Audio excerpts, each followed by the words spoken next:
Grocery list दिसते, या टेम्पलेटवर click करायचं आहे, क्रिएट म्हणायचं आहे.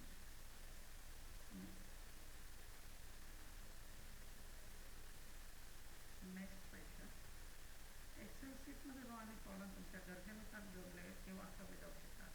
तर दिलेल्या टेम्पलेटमध्ये निवडलेले रोज हटवा. यासाठी आपल्याला होम टॅबमधून सेल ग्रुपमधून या डिलीट ऑप्शनवर क्लिक करायचं आहे आणि डिलीट शीट रोवर क्लिक करायचं आहे.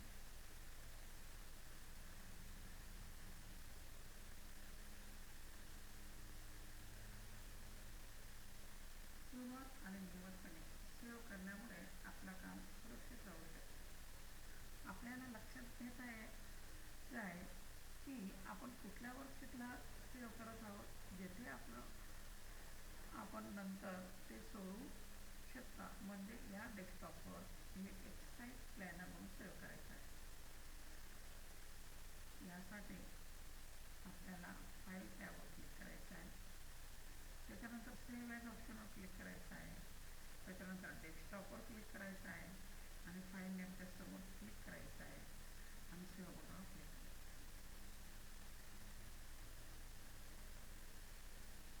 नेक्स्ट क्वेश्चन, फॉर्मॅट प्रिंटर आपल्याला जलद सारखे फॉर्मॅटिंग, उदाहरणार्थ रंग, फॉन्ट स्टाईल आणि आकार किंवा बॉर्डर स्टाईल अनेक टेक्स्ट किंवा ग्राफिक्समध्ये लागू करायची सुविधा देतो. आता आपल्याला वार्मअपच्या टेबलची फॉर्मॅटिंग कॉपी करायची आहे आणि ते स्प्रिंट या टेबलला पेस्ट करायची. यासाठी होम टॅबमध्ये क्लिपबोर्ड ऑप्शनमध्ये फॉर्मॅट प्रिंटर या ऑप्शनवरती क्लिक करायचं आहे, त्याच्यानंतर स्प्रिंट या टेबलवर क्लिक करायचं आहे.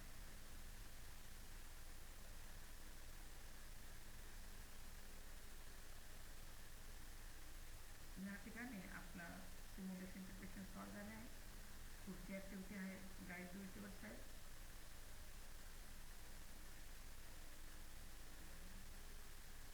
या ठिकाणी एक्सरसाइज प्लॅनर नावाने आपल्याला फाईल सेव्ह करायची आहे डेस्कटॉपवरती.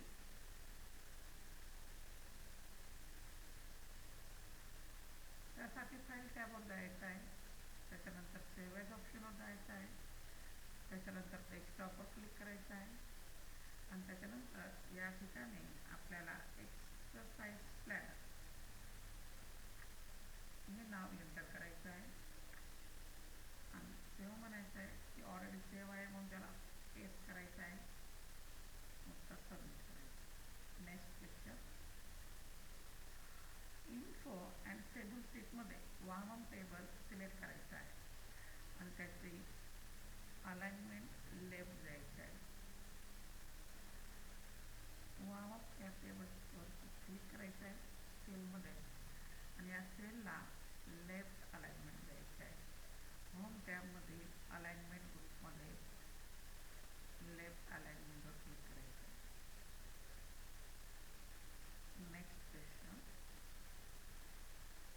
या वर्कशीटला ग्रोसरी लिस्ट नावाने सेव्ह करायचं आहे.